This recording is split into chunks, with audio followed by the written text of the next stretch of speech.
What is happening, everybody, man? Thank you guys tuning in to another episode of Expert Mentors Live, Expert Mentors 288. Welcome back, man. Good to have you. I've really been looking forward to this conversation, and I was thinking back the last time that we connected here on Expert Mentors, and I was like, man, that was a damn good conversation. And then I was like, it didn't seem that long ago when we just looked it up. You're like, yeah, 2.5 years ago. I was like, what? It's crazy, man. How you been? How are things rocking? We've been good. We've been hanging on in this crazy market. Yeah.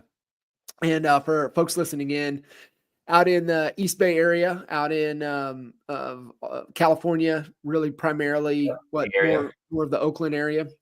Yeah, I'm personally in Oakland, but our sales team spans like an hour and a half radius each way. Gotcha.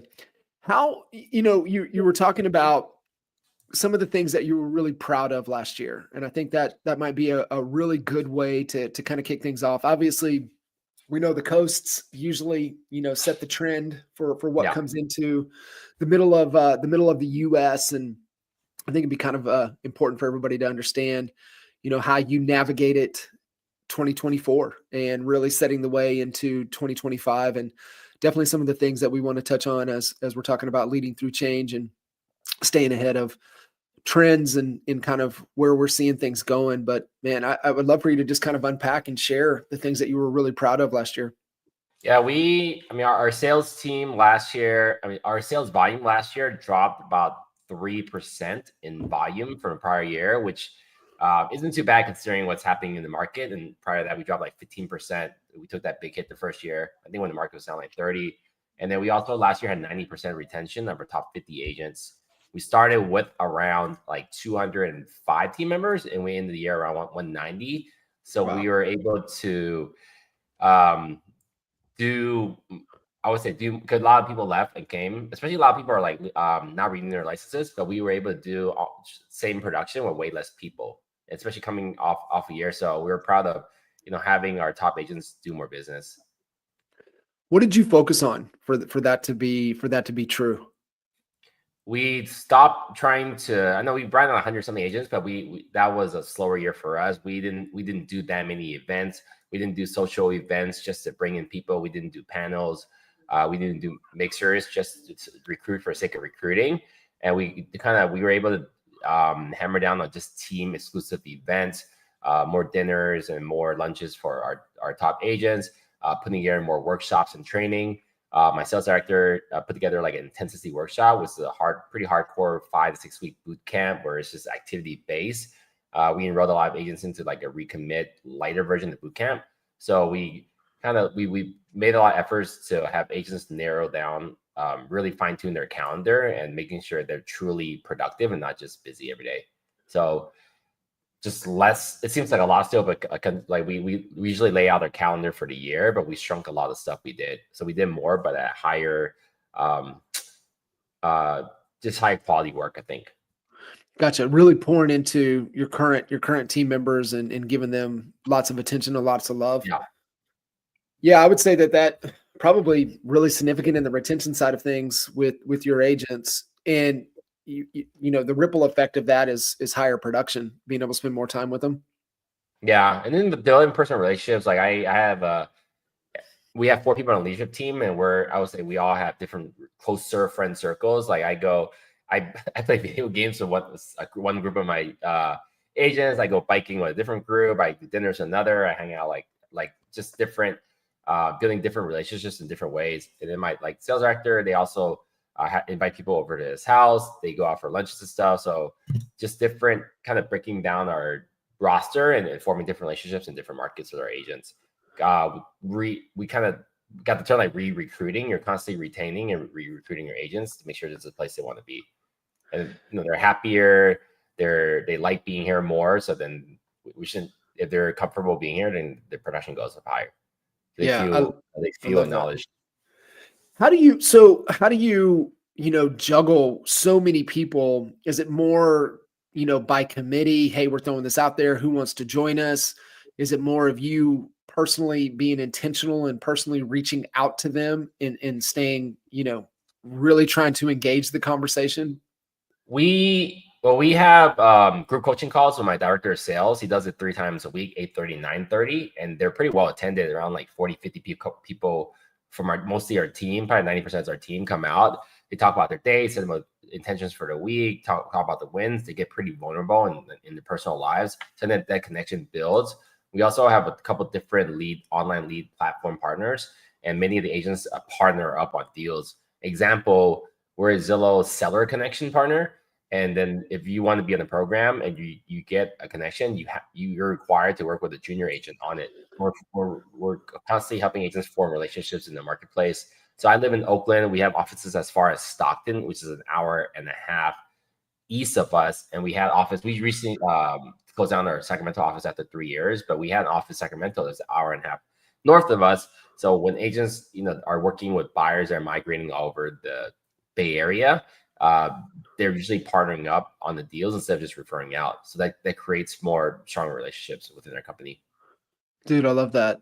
So shutting down an office 3 years in, I mean, it was it just a more of a logical math decision Yeah, the or office was too big. We went gung ho and recruit. So last year we brought 110 agents, which again was one of the slowest years we've had. Prior was 140, 160, and the prior year was 240. So a lot of these offices opening during the pandemic was a huge rush, bringing hundreds of agents. But then the market kind of dwindled out, at least the velocity of it. So certain markets we weren't able to recruit as heavily as we did, and a lot of times it didn't really make sense to keep them because they were like profitable but not worth the risk. If I lost a couple producers in the office, and the office could easily be not profitable. So at 2 of our locations, we shut down a couple locations recently, Sacramento being one of them. We just had the agents now just use Regis spaces. And then if you guys are with EXP, you know that Regis is a free value add by the company. But there's also Regis also has a sister company called Spaces. They're more like urban major metro markets. They're both owned by IWG. Spaces looks really cool. It's like WeWork or Industrious. It's kind of sexy, sleek, newer, modern. yeah. So now our agents just go use the different Spaces locations, and then our Daly City location, which is next to South San Francisco, they're using the Spaces South San Francisco. So we track all the activity in our team. We look at a lot of data before we make big decisions, including if we're like bringing on new programs or cutting out programs. We cut out a lot of stuff last year too. We added a lot of stuff. We cut out a lot of stuff. Like literally this week, I'm demoing 3 new products. We're always looking at see what we're missing out there. But office spaces, we are looking at the Bluetooth key activity. 40% of our agents don't even use the office once a week. So we did not need like 9 offices for 200 agents. My goal like a couple years ago is to get to 600 agents. We're on the way there, but we had close to 400 team members 2 Januaries ago. Right. What I mean, has that goal changed? Does it hold steady kind of where we're at? Do we love the 200? I mean, if we grow, we grow. I'm estimating that we're going to get down to 150 by the end of this year. Okay. Is that just through just natural attrition?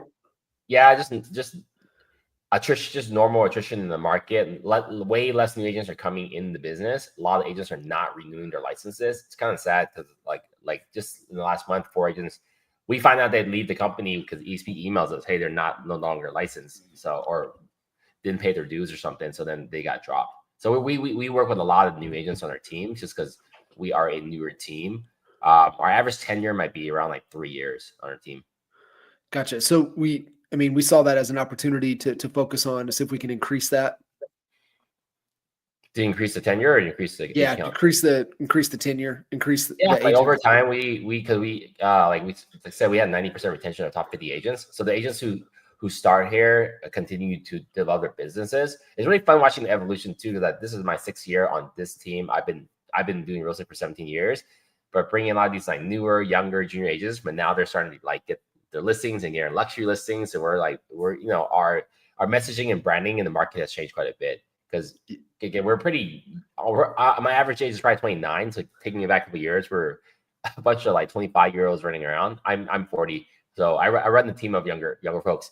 But now you're seeing them evolve and get better listings. It's really cool to see. Now we're like competing against like a lot of bigger agents in my market. So I like, and the brand's getting better, which is when you have more production and higher listings prices, and you're going to attract more people that want to be a part of that. It's gotcha. You got to keep elevating yourself and your world and your brand so other agents want to be a part of it. Yeah, I absolutely love that. You're telling that story. I worked with Jack and Michael Perry. They're Yeah, in Utah, yeah, and yeah. They do amazing work. they're young, just like you, right? And team dynamic. There, I think they're the average age of the agent is in their later 20s, and Jack's older, and Yeah, so him going in and pouring into yeah, the yeah. agents every day. But it's I've had lunch dinner with him. He's a great guy too. They really get a good shop going on.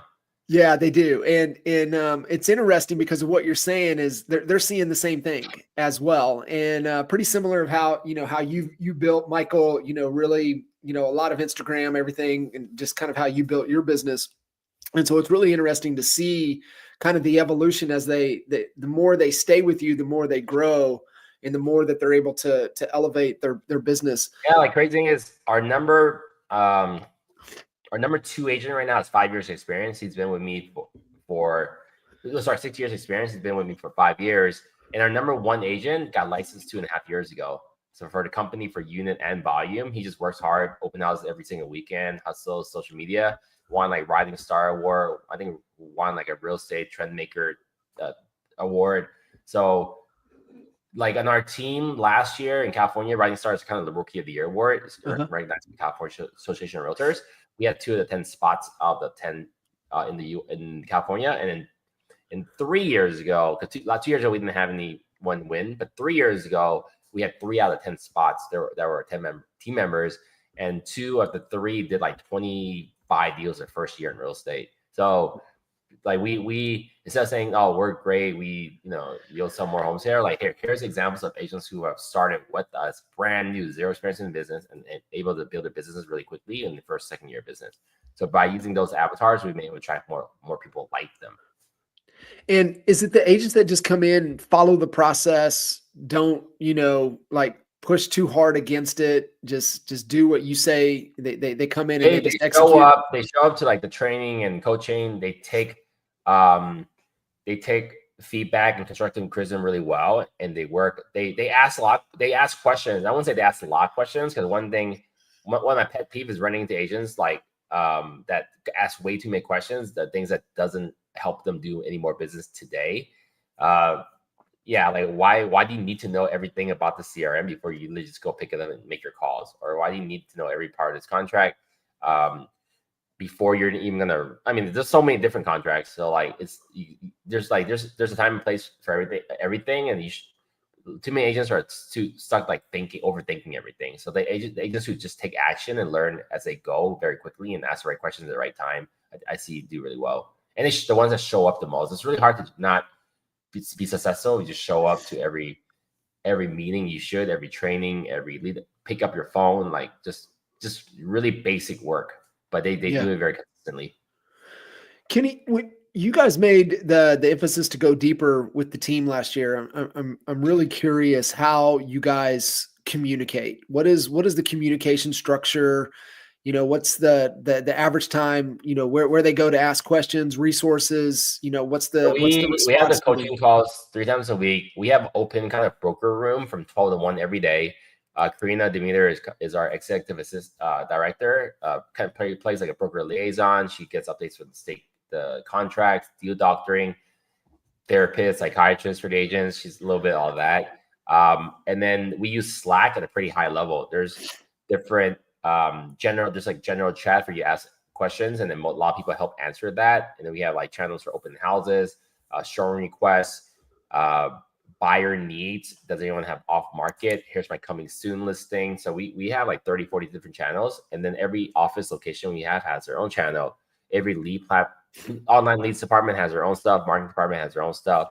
So our Slack probably has around 200 active users a month, because Slack does auto billing and auto stop billing you. If someone's not in for 2 weeks, they're gracious enough to not bill us. So my bill I could tell is around like 200 people actively using it. So they'll get their answers. And I learned this new trick from Dylan at EXP in Hawaii at Dallas last week that we're trying to implement. What we're working on implementing is like, before you ask any of us a question, leadership, check with ChatGPT first. Yeah.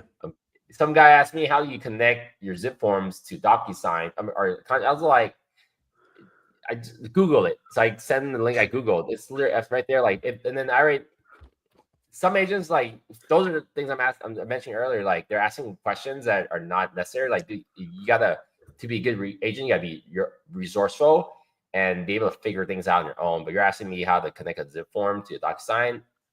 Like you're gonna have a hard time later with anything else. Yeah. I love that. That's such a great point. Being able to teach them to be resourcul Oh, and we and where have to go. a training library with hundreds and hundreds of videos. We personally use Mighty Network. Okay. We've been using it for years. It looks really cool. That's why we picked it over like Kajabi and Trainio. But there's every training we had, contracts, and every session and every coaching call and every team meeting is on that platform. It's kind of overwhelming now. Now it was a training module, but now it's more of a library because there's so much stuff on it.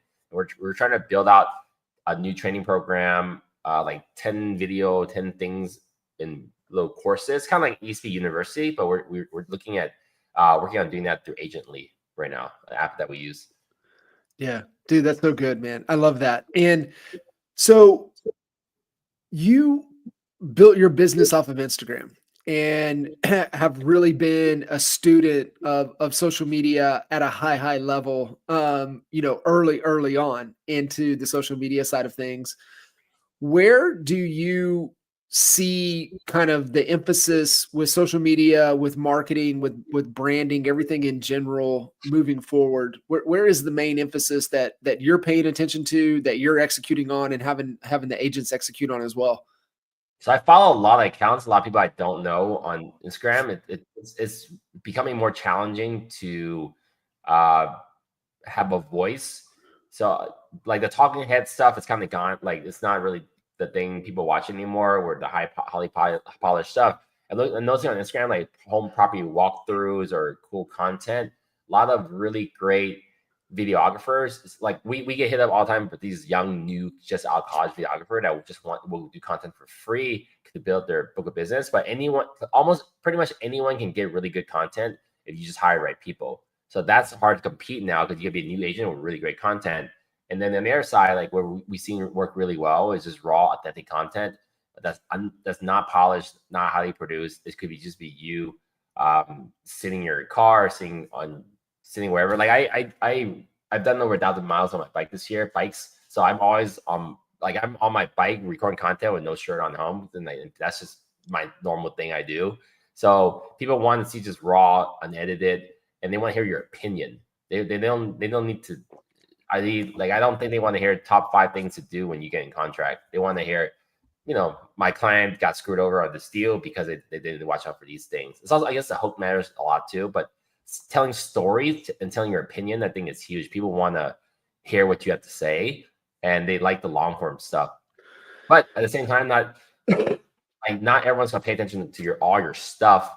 But if they're interested in even developing a relationship or working with you, they're gonna pay more attention to it.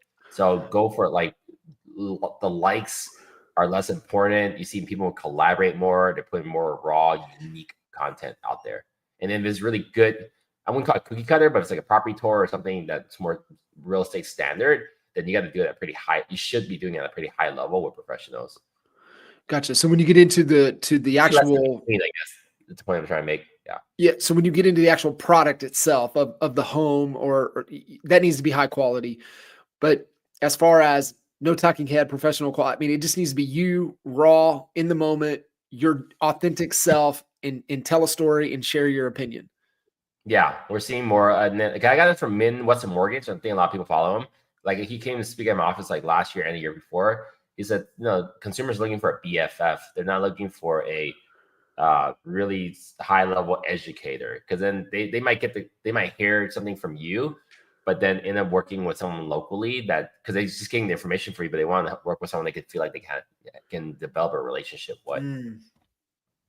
I love that. And So don't just try to you could be, but don't just only try to be the expert and the local, the specialist. Like they want to know that you're a human being, and then you maybe you need to crack some jokes on it, or be vulnerable, or just put a different spin on it. Like for where it sounds less rehearsed or scripted. yeah, Dude, I love that. And I mean, it's genuine, authentic, right? They want to be able to connect. And I love how you put it. They want to BFF, and that's so spot on. They do. And they can have that connection with you. It does make things a whole lot easier for sure. Yeah, no, that's wild. Another thing, man, that I really I've noticed and admire about you. You're in all the rooms and you execute fast. You get a good idea.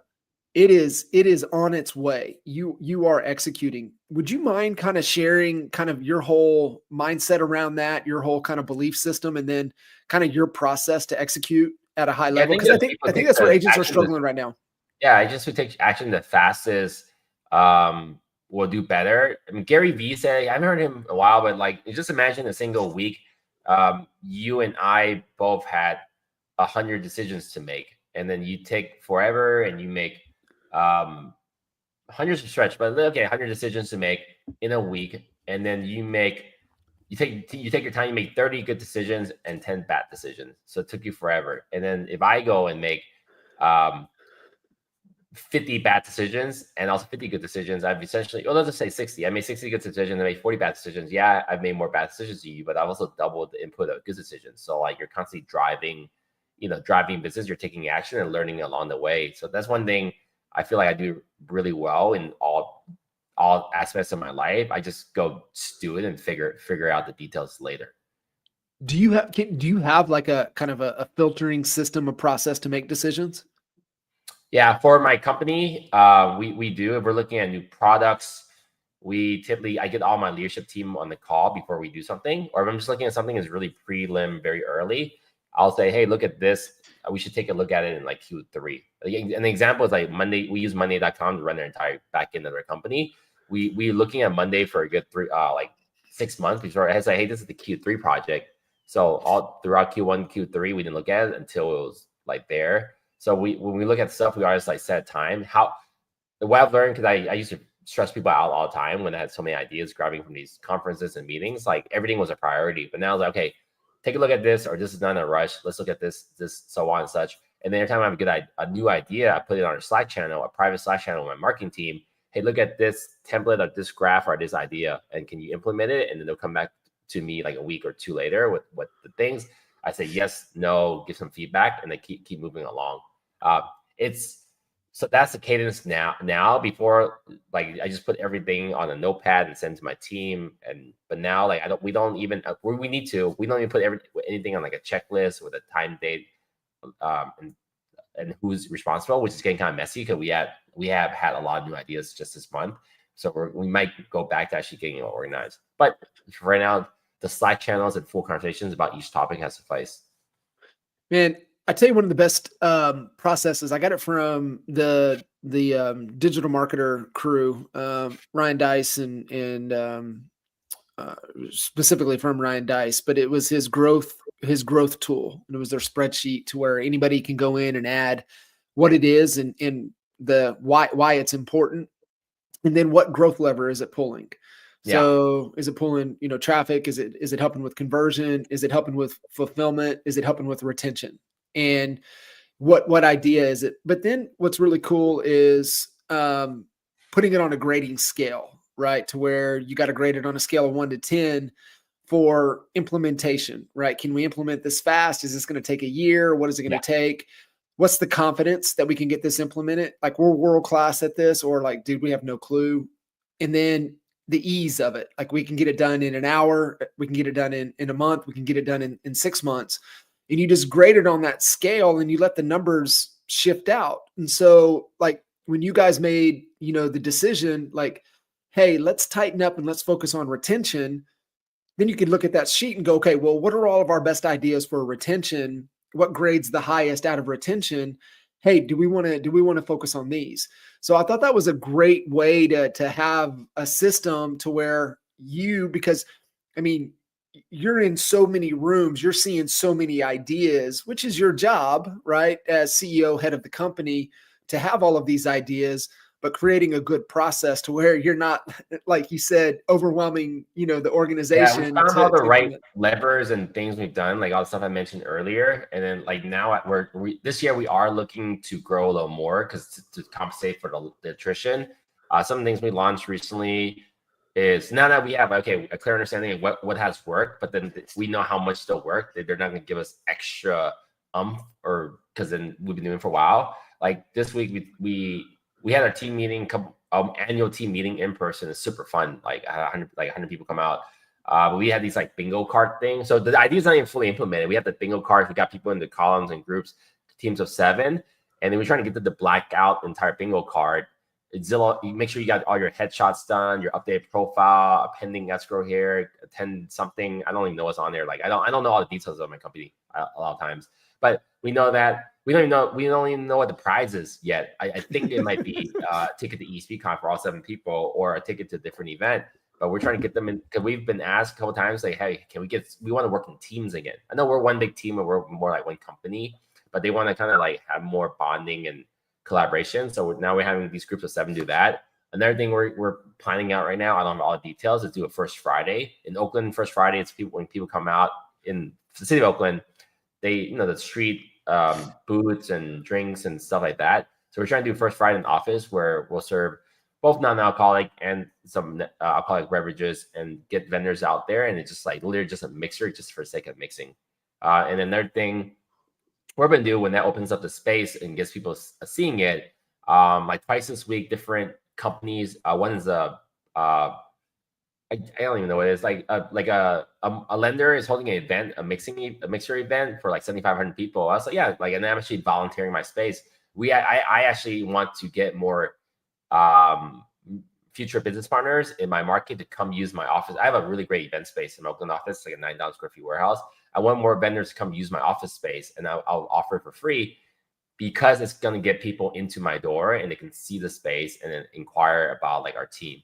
So we're trying different things out. And even we cut down the panels and the events that company held a couple years ago. Our agents ramped up their events. There's tons of like buyer workshops. Like there's a bear booze and home buying.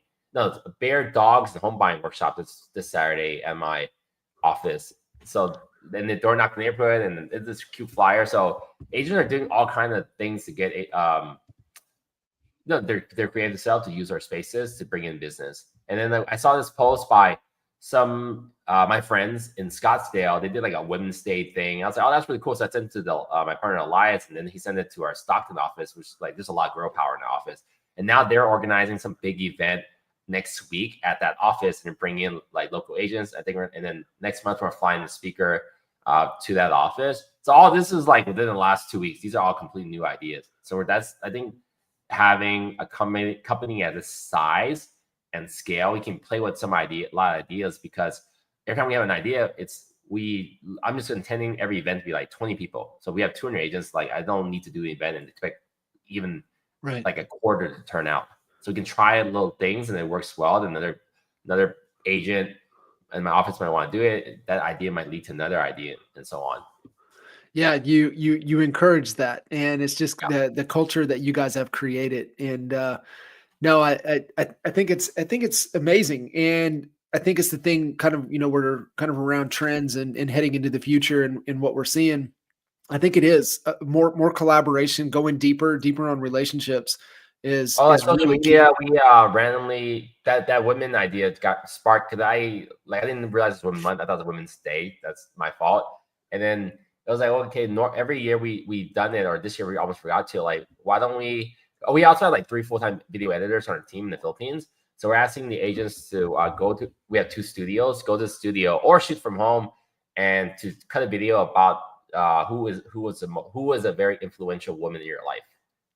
And then, so when they have that, they can send to their editors and spruce it up. So that's authentic content, is on brand with our company being very vulnerable and open. It's also on brand with the month, and people want to work with people who care. So that's a new thing we launched this week too. Yeah, I love that. Where are you kind of anticipating and seeing? I know you're looking at a bunch of different things and a bunch of different platforms and tools. Where do you see kind of the direction where the consumer buyers and sellers where are they gravitating to? Where are you kind of putting an emphasis on AI platforms? Like where are the tools and kind of the focus that you're looking at into the future? Well, two things, like the definitely more tools. Like we without reference that we picked up a demo. We picked up a tool for AI, but we didn't use it to the level we were supposed to, and that was our fault. But after like 6 months, we decided to cancel it. But there's another tool this week we're actually demoing tomorrow called House Whisper. But I know like Followbots does it too. So a lot of tools are kind of analyzing the calls and giving you feedback on it. So that's the whole uh, platform that's going to continue to develop. And then on the other side, unfortunately and fortunately, depending on which team you're at, online leads is going to become a bigger part of the market. More companies are spending more money. Like the big lenders, whether it's like UWM or Rocket Mortgage or I don't know, like was Zillow, Homelight, Movoto, Realtor, CoStar, Homes.com. They're all spending more and more money to attract that consumer and bypass the agents because agents don't do a good job marketing themselves, and then selling those leads back to us. I see that continue to grow. So as a team leader, you need to be constantly. They're not the enemy. I mean, they might be taking some of your business, but you need to figure out ways to partner with those. Like this month, in the last month, I've landed two big partnerships with two big companies that spend millions and millions of dollars on like TV and radio advertising. So lucky enough to get those type of accounts, and those type of accounts are usually are very hard to get, and then you typically need a pretty large sales team to support the potential flow of business. How do you position, when you go in to negotiate on those partnerships to make it a win-win? How do you look at, that to where it's a win for them and a win for you Typically, guys? like, we're landing a big account like that, they typically want they're speaking a different language. You need to ideally have experience working with a lot of leads where you're buying the leads from these platforms, or you're like a little flex partner. That they need to know that you're going to convert, and not just conversion rate. You're tracking your team's pickup rate, answer rate, their scripting, their booking, their offer writing. That you run it like a business, and less kind of free flow. So when they know that you can, so by having a lot of sales already and having like an online leads department and team, more companies are willing to do that. Because what common the common thing between a lot of these companies that do these big online leads platforms, they actually want to work with less people. They want to work with less people because then it saves them time. They have their reps that want to meet with a team leader. They want the team leader to be able to manage the people, like the whatever number of people they have, versus the sales rep for these companies trying to have connections with 10, 15, 20 different people in the market. So the bigger you are and more organized you are, the higher chance you have to win some of these bigger accounts. Gotcha. What would you say to, agents right now, maybe smaller markets, or how do you have them, focused on managing and developing relationships with their database, people they know? How are you like, coaching and leading them through to not let, because I think you're spot on when it comes to the online lead generation. It's going to be so hard to compete, but how do you Yeah, focus rocket them science. to? You just pick up. You just call your clients. I mean, you call them, have a cadence. Whether you want to do like a different alphabet of the day, you want to like put tasks or anniversary dates or birthdays. Like pick it's like a lot of stuff we're doing is not that innovative. It's just we do it at a high level. It's the stuff that you don't see on these TV shows. Where our agents are literally just picking up calls. Some my top agents that I just mentioned, our top two for the year. When I see them, they're in the office, they're making calls. It's that's all. That's most of their day is literally making calls. What are you seeing, to help with that engagement? I've seen a lot of agents making a lot of dials, having fewer and fewer conversations. What are you doing to help the engagement to where people want to answer the phone? Be a value add. A lot of times it's pitching your off, like informing them of off market opportunities, or checking, hey, that may not be ready for you, but I just want to let you know about this one. Or there's anything substantial in the market change, like rates have dropped 6%. That's 6 weeks in a row. That might be worth a chat. Or just huge trends happening in a certain area. Every conversation is a little different. Or if it's not like cold lead and you have some type of rapport with them, tracking notes. And when I used to be, I still do like a dozen deals a year. At like 4 years ago, I did 60 deals. Before I did 88 deals. Before I would just time block to meet with different partners in the office and call our clients. But we also had notes like, hey, last time they said they're traveling to Greece for a week. So next time I call, reference Greece, like their kids in soccer. Next time I call, I have the notes there, check in on like their kids in soccer. So you gotta build some type of conversations, because if you call consistently, your database, whether it is a existing past client or someone you're trying to build rapport with, could be a newer lead. But you always want to, for me, I set up the next call. Hey, you said you signed a lease this March right now. You want to sign a lease for next year? It's okay if I check back in with you prior then. And next March, maybe call them in December before they even get their feet wet. Call them. Hey, I know you said you're looking in March. Just want to check in, have plans change. So like, it's a lot of times the conversation said, you said this. That's why I'm calling about that to continue. And then that way, when you're calling, it's never, hey, I'm just checking in. Like, hey, you said you have a cadence of following up. You told them last time that you're going to call them too. And anytime you set an appointment or someone tells you when they want to talk to you, cut that time in half. We found, because you don't want someone else meeting them in between, because you realize your clients don't have a contract with you a lot of times. This buyer broker thing is different, but these potential clients you have don't have a relationship with you. They don't owe you anything. You had a good call before months ago. Like, why you're not committed? They can go to a house party, a networking event, meet someone new that their cousin introduced them, and then now you've had a conversation. So it's your fault if you don't like constantly, stay top of mind, because it's your job to follow up, not the client's job to remember you. Yeah, I love that, and you dropped a little nugget in there, and I want to emphasize it, because I think this is so important. Either it's recruiting agents, working with motivated sellers, buyers, anybody, is that every call you're always thinking about the next move, Yeah, right? Always the next thing. Every meeting, every appointment, everything you do, every client you have in your CRM should always have a next activity. It doesn't have to be accurate. You just know, like, I need to call this person in April, and then you want to call them in March, fine. You want February or May, but like, make sure that way you're building your business and you have a list of things.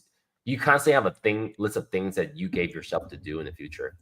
Yeah, I mean that right there, right? If more people would do that, obviously getting the notes into the system, into some type of system, doesn't matter what you have, some type of CRM, some type of follow-up process, get the dang note for the last thing that they left you with that is important to them at the moment, and that just eases the conversation when you reach back out to them again. I really, really, really love that. Same with like if you're recruiting agents for your team, or like events are big. So every time there's a big like event you think could bring value to someone, you invite them to it.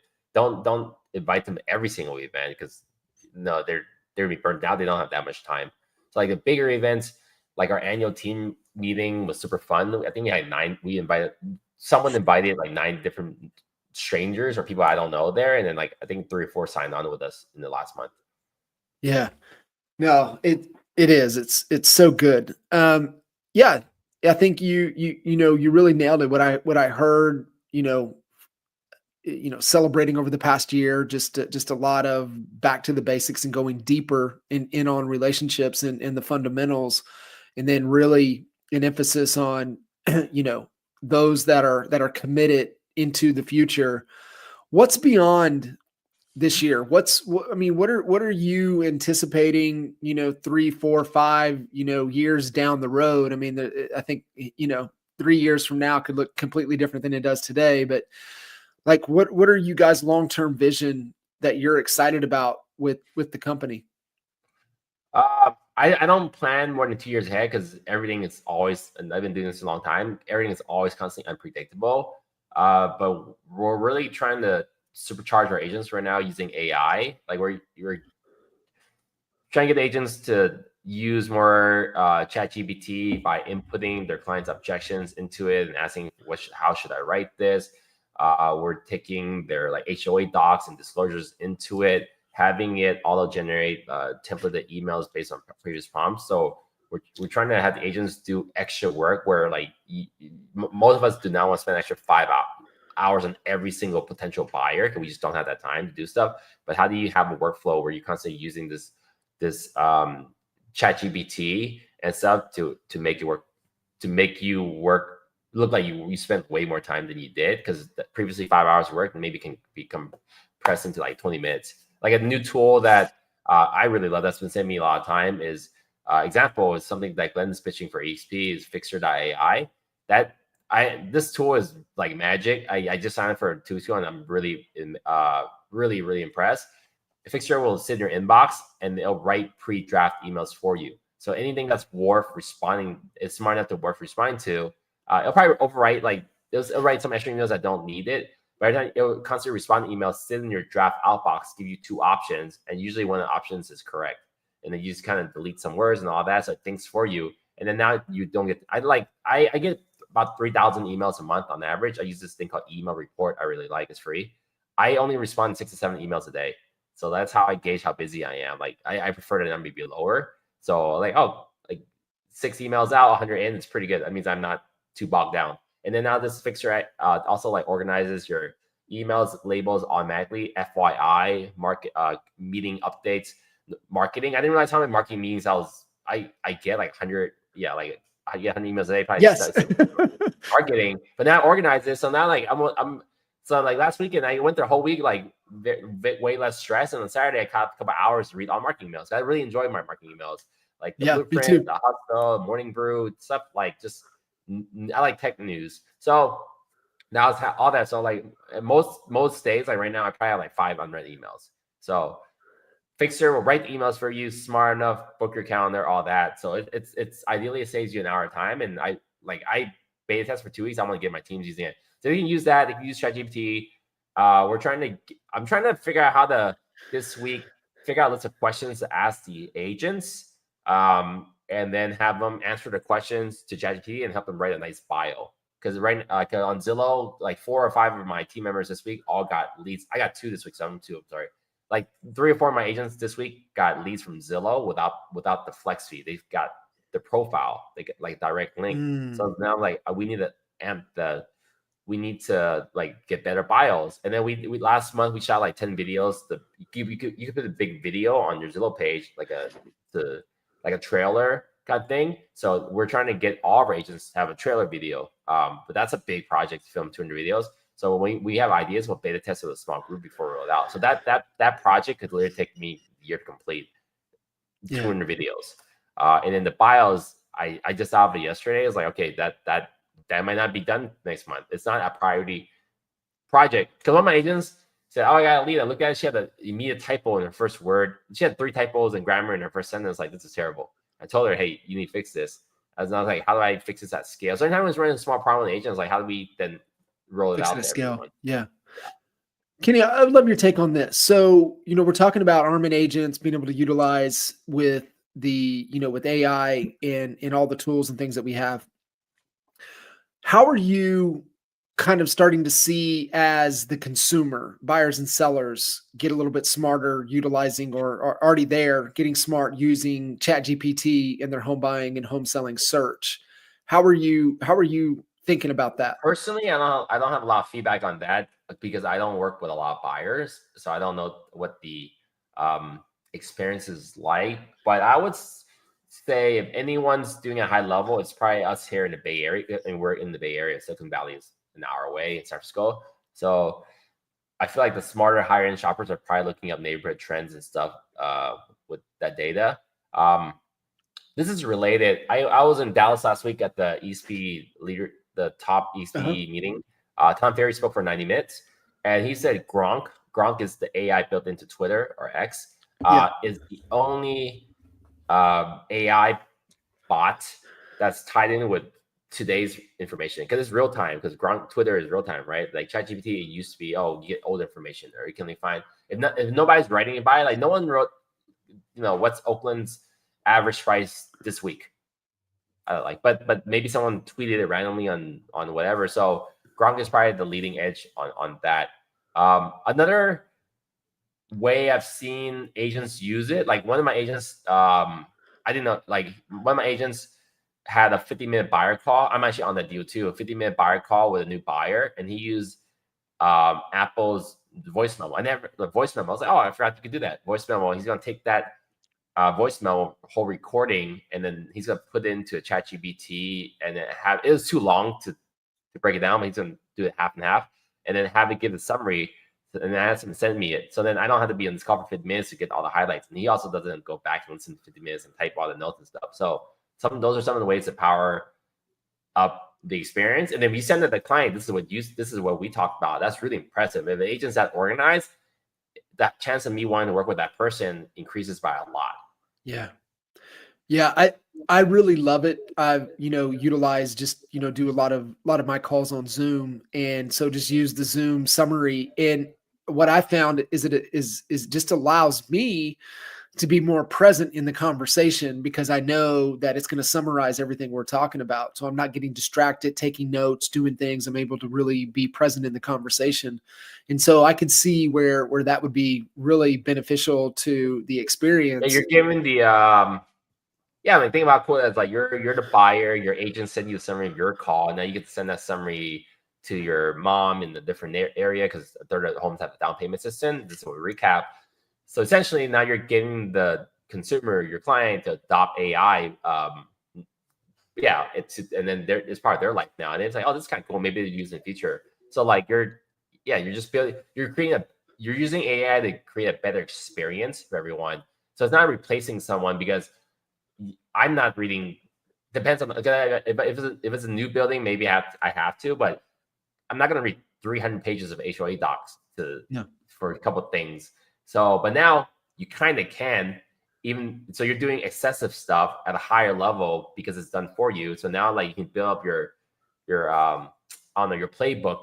Okay, every time I get a new client, I'm gonna do these 5-6 things that no one else is gonna do, and normally take this many hours, and then send to them. So that just increases your chance of close, like of you being hired, and then also your client can tell their friends how impressive you are. Dude, my agent uses ChatGPT and send me all this cool stuff. Yeah. Yeah, no, it's interesting. And I love how you said, yeah, if you think about it to help you do more excessive things and be able to summarize and go a lot faster, but And that'll to the give us consumer, our team a leading edge too, because if you're adopting it, it's like back to like replacing who doesn't use it.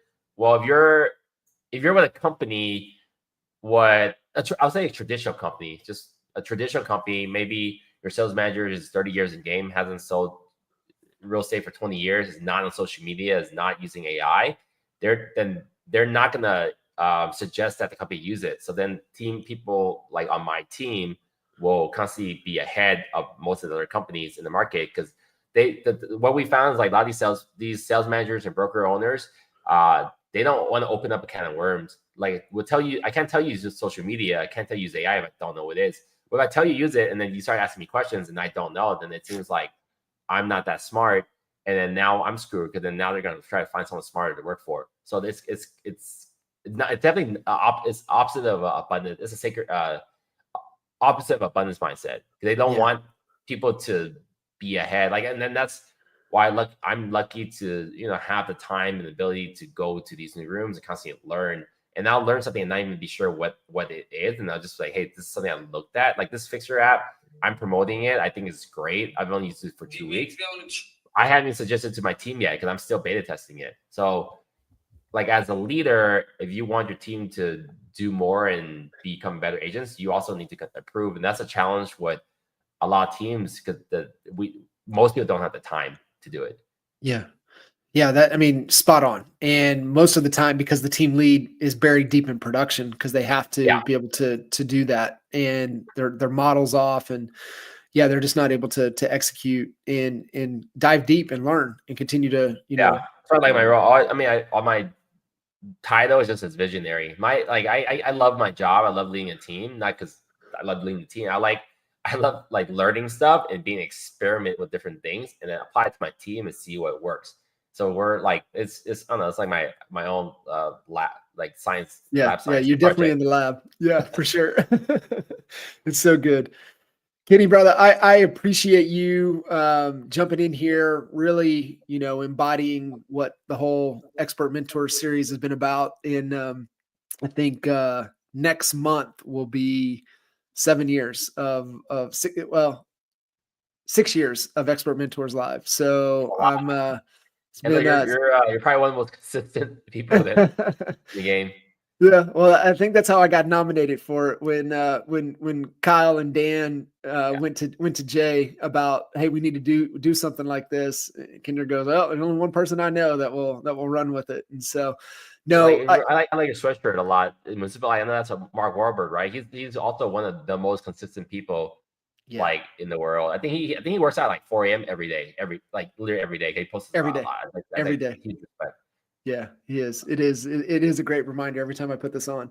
So, Kenny, I appreciate you, man, and I know you're definitely always leading the way. Like I said, you're in the rooms. It's something I admire about you, and being able to have a process to execute in the right way, and implementation and move fast. And guys out there, if you haven't connected with Kenny, get on Instagram and Kenny Fast on Instagram, and pay attention, man. And I think there's a lot that you're teaching by leading by example that all of us here can continue to learn from. Cool. Well, thank you for having me on. Yeah, brother. We'll see you again, man. Thank Yeah. you.